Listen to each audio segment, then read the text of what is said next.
Bonjour Olivier. Bonjour, vous êtes spécialiste des chiffres. Je suis statisticien de métier. C'est parfait. Vous allez donc nous expliquer en chiffres quelques éléments pour éclairer le public d'Ozumani. Merci beaucoup Pierre, c'est à vous. D'accord, je vais essayer de ne pas traîner. Je vous laisse passer à l'écran ma présentation que j'ai partagée de façon à me servir de support. En régie, vont sans doute gérer. Vous me dites quand on la voit que je démarre. Pas encore. C'est bon? C'est bon, merci Pierre. Très bien, donc on va en effet parler des...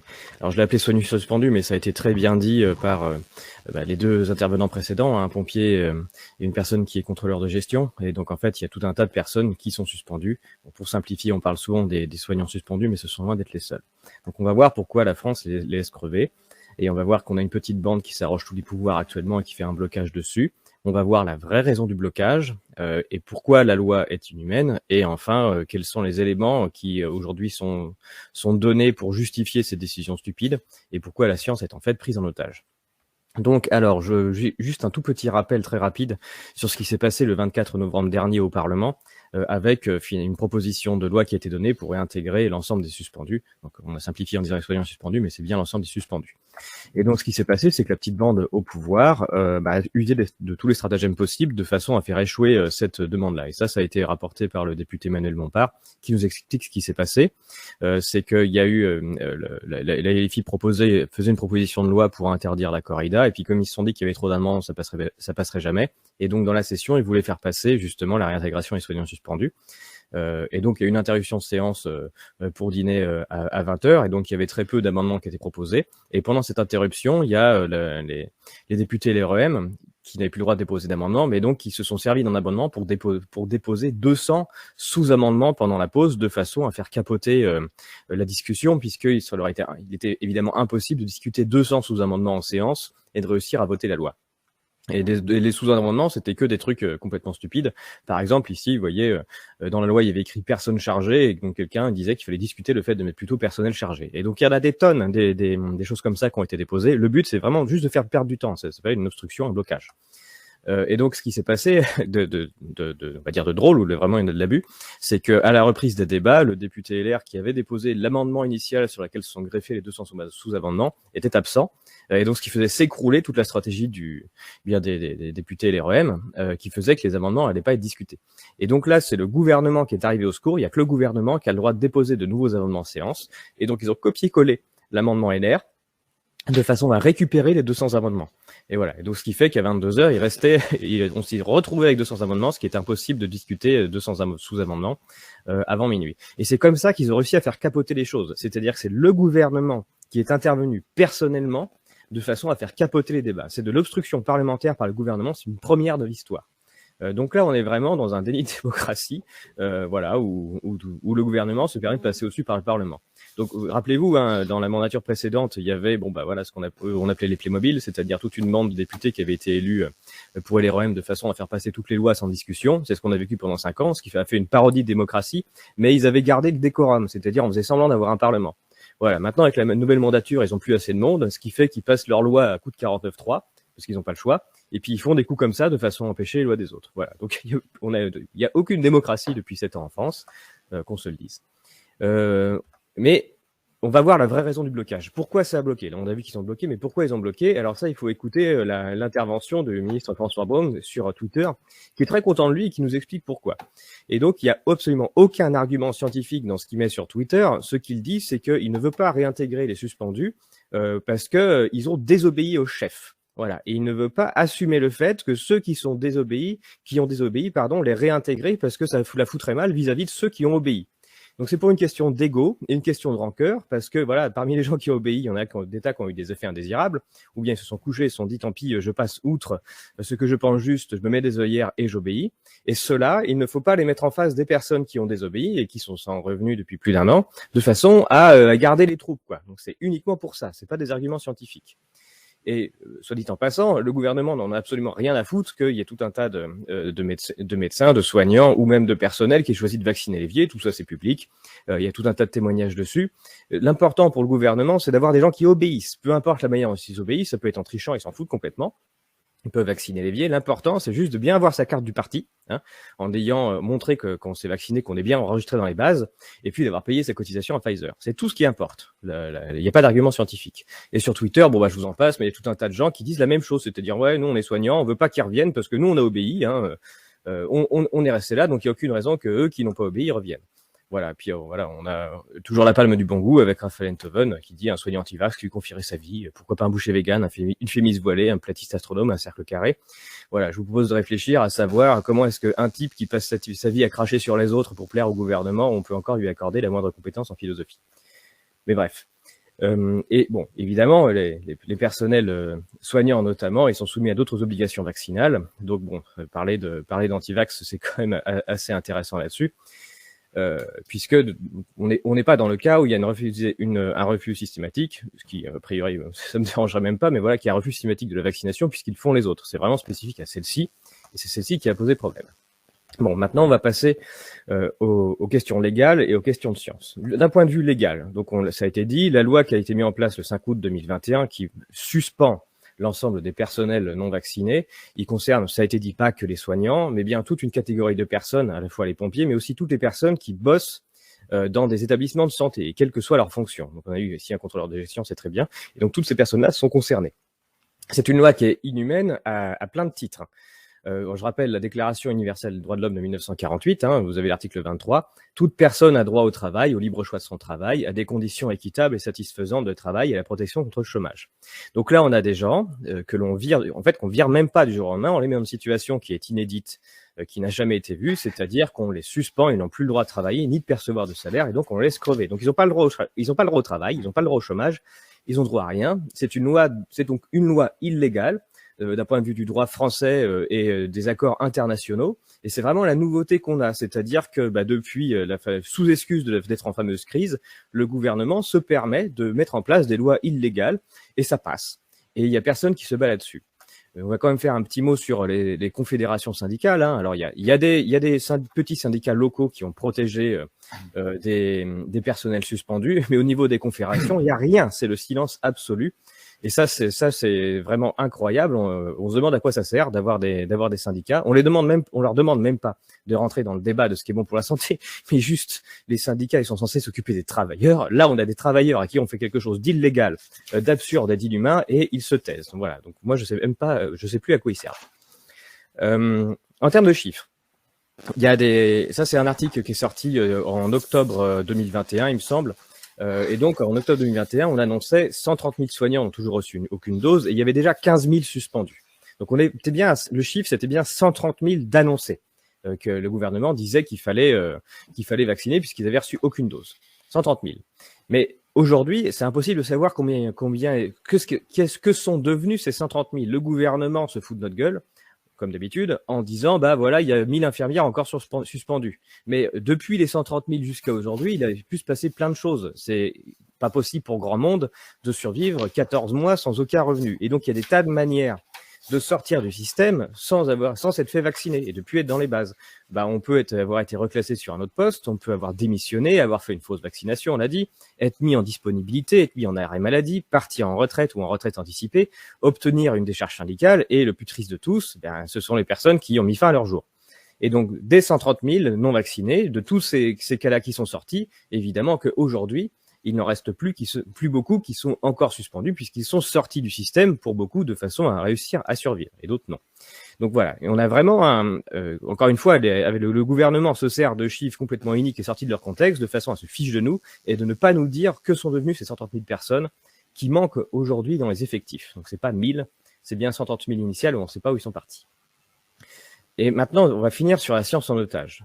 Dans son discours, le ministre de la Santé nous raconte des tas de choses comme quoi la vaccination c'est super, ça marche très très bien, ça a permis qu'il y a une épidémie qui s'appelle Covid qui a fait des millions de morts et qui en fait encore aujourd'hui et que la vaccination c'est sûr et efficace. Bon, on peut vérifier les propos du ministre puisqu'on a ce qu'il faut sur Internet pour regarder. Le ministre se place dans un cas théorique dans lequel nous aurions un pathogène identifié qui déclencherait une maladie spécifique et qui se propagerait. Le pathogène identifié, c'est le SARS-CoV-2, qui déclencherait une maladie qui s'appelle la COVID-19 et qui se propagerait en utilisant le principe de contamination interhumaine. Les statistiques à notre disposition pour vérifier ça, Le pathogène est censé être mesuré grâce au test RT-PCR et la Covid-19 est censée être mesurée en enregistrant des personnes qui ont un certain nombre de symptômes. Et on peut regarder sur le site du ministère de la Santé, le site de l'adresse, si tout ça c'est vrai.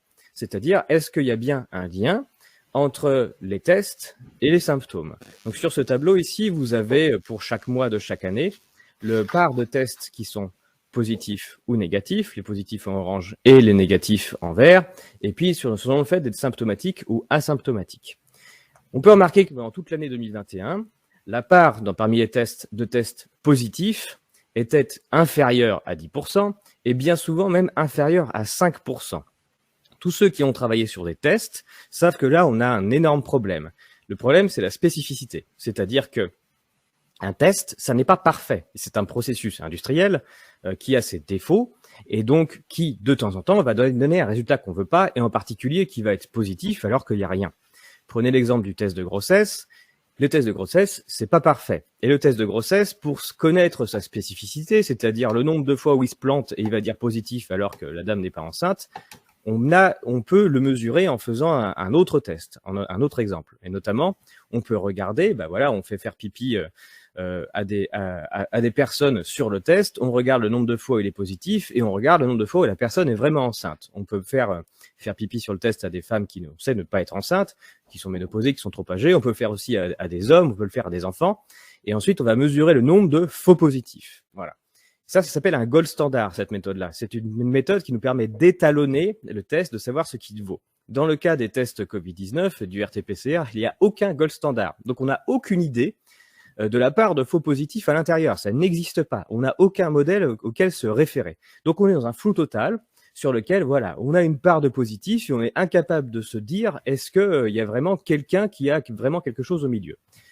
Un excellent test, c'est un test qui aura une spécificité de 95%, c'est-à-dire qu'on aurait 5% de faux positifs. Ce serait déjà un très bon test. Mais là, comme on est inférieur à ça la plupart du temps, dans beaucoup de cas en 2021, ça veut dire qu'il y a plein de mois où statistiquement en 2021, il est tout à fait possible que le pathogène recherché n'existe absolument pas dans la population et que ça ne sont que des erreurs de test. Donc on est en train de se baser sur quelque chose qui statistiquement n'a absolument aucun sens. On fonde une politique, on fait peur aux gens sur un truc qu'on ne sait pas mesurer et qu'on ne sait même pas si ça a du sens. En plus, si vous regardez, ici ce sont les tests positifs, en rouge les symptomatiques, là encadré en vert ce sont les asymptomatiques, vous voyez qu'il y a plus d'asymptomatiques avec les tests positifs que de symptomatiques. Ça veut dire quoi? Ça veut dire que vous avez un test positif, vous avez plus de chances de ne pas être malade en fait. Donc le test n'a absolument rien à voir avec une maladie, ça ne permet pas de détecter une maladie. Voilà, soit vous êtes malade, soit vous n'êtes pas malade, mais si vous n'êtes pas malade, vous faites un test, il est positif, ça ne veut rien dire, c'est complètement bidon. Autre comparaison, vous avez les tests positifs symptomatiques, et à côté, vous avez les tests négatifs symptomatiques, c'est-à-dire des gens malades, d'un côté et de l'autre, qui ont un test positif ou un test négatif. Et vous voyez que si vous avez des symptômes, vous avez plus des symptômes déclarés Covid-19, vous avez plus de chances d'avoir un test négatif que positif. Ça veut dire que la maladie, le gloubi-goulga, l'ensemble qu'on appelle Covid-19, n'a aucun rapport avec le test. Le test ne permet en aucun cas de déclarer quelque chose et d'avoir un rapport avec la maladie qui est déclarée Covid-19. Ce sont deux choses complètement différentes. C'est juste le Covid-19, c'est un gloubi-goulga de symptômes dans lequel on pioche et on fout des gens comme ça et qui n'a pas de rapport avec aucun pathogène connu. Mais ça, on le sait, puisque, je ne sais pas si vous le savez, mais la grippe a complètement disparu des statistiques pendant toute l'année 2021.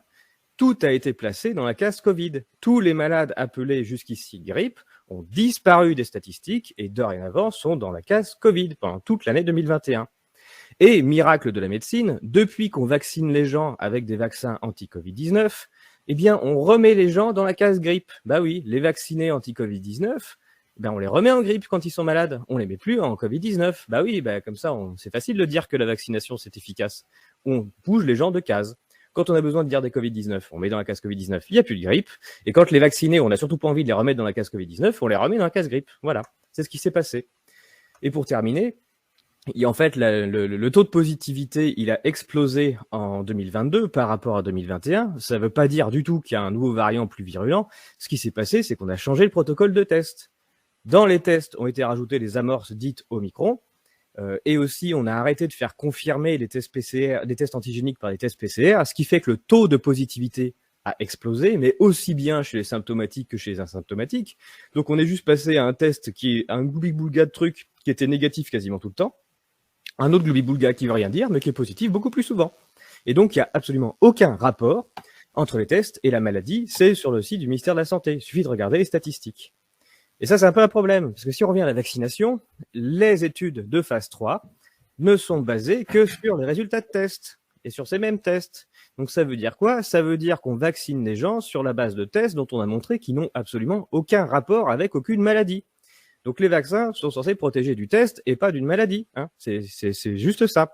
Et comme il n'y a pas de rapport avec la maladie, c'est comme si on vous vendait un contraceptif en vous disant prenez ce contraceptif, ça vous empêchera pas d'être enceinte, mais quand vous prenez le contraceptif, les tests seront toujours négatifs. Ça sert à rien. Normalement, si on fait des médicaments ou des vaccins, c'est pour protéger d'une maladie, et les tests, on s'en fout. Et en particulier quand les tests n'ont pas de rapport avec aucune maladie connue. Et cette supercherie du test, vous pouvez le voir, vous allez sur le site de Guillaume Rosier, la Vaccin Impact, il vous donne le taux de positivité dans la population des vaccinés, non vaccinés au cours du temps, pour soi-disant montrer que le vaccin marche. Alors oui, vous savez, souvenez-vous, on met en place le pass sanitaire en juillet de 2021, et donc là, qui est-ce qui était obligé de se tester? Les non-vaccinés, qui devaient se tester à chaque fois qu'ils rentraient quelque part. Donc ça, c'est la courbe orange. Donc évidemment, qu'ils étaient plus souvent positifs que les autres, parce qu'en fait, ils devaient se tester tout le temps. Et donc, les vaccinés, eux, étaient pas obligés de se tester. Donc, on disait, ah, regardez, comme la vaccination est efficace, il y a que les non-vaccinés qui sont positifs. Bah oui, puisqu'il y a que qui se testent, fatalement. Et la situation s'inverse à partir du moment où on met le test Omicron, autour du mois de décembre, là, 2021. Et surtout, il y a le pass sanitaire et on dit, bah, votre vaccination, vous, les vaccinés, va expirer. Et donc, vous avez en bleu les vaccinés de doses qui n'ont surtout pas envie de faire une troisième dose. Il faudrait leur demander pourquoi. Hein. Pourquoi est-ce qu'ils avaient surtout pas envie de faire de troisième dose et qui vont se tester tous les jours. Alors, les non-vaccinés sont aussi obligés de se tester parce qu'on est en passe vaccinale, mais les non-vaccinés, les vaccinés de dose qui n'ont surtout pas envie de faire de troisième, ils vont tellement se tester que leur courbe passe au-dessus des non-vaccinés. Donc la courbe bleue passe au-dessus de la courbe orange. Donc ce qui montre bien que cette histoire de test c'est une escroquerie, et tout ce qui compte c'est le nombre de gens qui vont se faire tester, c'est tout. Et donc là on commence à dire ah bah c'est bizarre, quand on a 2 doses, ça protège plus, et même on est plus souvent positif que les non-vaccinés. C'est juste que les vaccins de dose vont se tester tout le temps, c'est tout ce qui est en train de se passer. Et la supercherie finit de s'écrouler en mars 2022 où le pass vaccinal est annulé au mois de mars. Et donc, qu'est-ce qui se passe? Les non-vaccinés, ils vont plus se tester parce qu'en fait, ils ont plus besoin. Et donc, ils en ont marre de se faire violer les narines pour rien. Et qui est-ce qui va se tester tout le temps? C'est les plus stressés du tas, c'est-à-dire les vaccinés 3 doses avec rappel. Donc, ceux qui sont le plus vaccinés et ce sont les plus trouillards du tas, c'est ceux qui vont le plus se tester. C'est-à-dire que c'est même ceux qui croient le moins que ça marche, puisqu'ils vont tous le temps se tester, et donc ça devient les plus positifs du tas. Voilà. Et donc c'est ce graphique-là, il montre la totale supercherie des tests qui n'ont aucun lien avec aucune maladie connue, et l'efficacité vaccinale. En fait, le vaccin est très efficace parce qu'il permet d'éviter de se faire tester, et donc fatalement, ceux qui se testent pas, ils sont moins positifs que les autres. C'est juste à ça que ça sert. Et donc une fois qu'on a fait sauter le pass vaccinal, la supercherie du système s'effondre. Et donc c'est bien ce qui se passe. Et enfin, un dernier argument, voilà, le fameux ministre qui dit, oui, ça protège de la contamination. Non, hein. Alors ça, c'est très facile. Vous allez sur le site du Parlement européen et vous avez Jenny Small, représentante de Pfizer, qui dit, non, le vaccin protège en aucun cas de la contamination, parce qu'en fait, on n'a jamais regardé. Voilà. Donc ça, c'est bon, ça a été même dit par Pfizer. Donc ça, c'est faux. Mais on le sait, puisque, comme je vous l'ai dit, le vaccin, il a été montré une efficacité qui est vraiment discutable sur une seule chose, qui est le fait de rendre des tests négatifs. Il n'est pas question d'être malade, il n'est pas question d'être mort, il n'est pas question de forme grave. Tout ça, c'est des fantasmes qui ont été rajoutés par les pouvoirs publics. Et il n'est pas question non plus de contamination d'aucune sorte à l'intérieur. Ce vaccin n'avait pour but que d'être protégé, d'avoir un test positif qui n'a absolument aucun rapport avec aucune maladie connue. Je le redis, c'est une supercherie. Et on a fait croire que ça marchait uniquement en mettant en place un pass vaccinal de façon à ce que seuls les non-vaccinés, ou en tout cas que les non-vaccinés, se testent beaucoup plus souvent que les vaccinés. Voilà, c'est tout pour moi, c'est tout pour aujourd'hui, c'est tout pour l'escroquerie. Merci beaucoup Pierre, votre témoignage est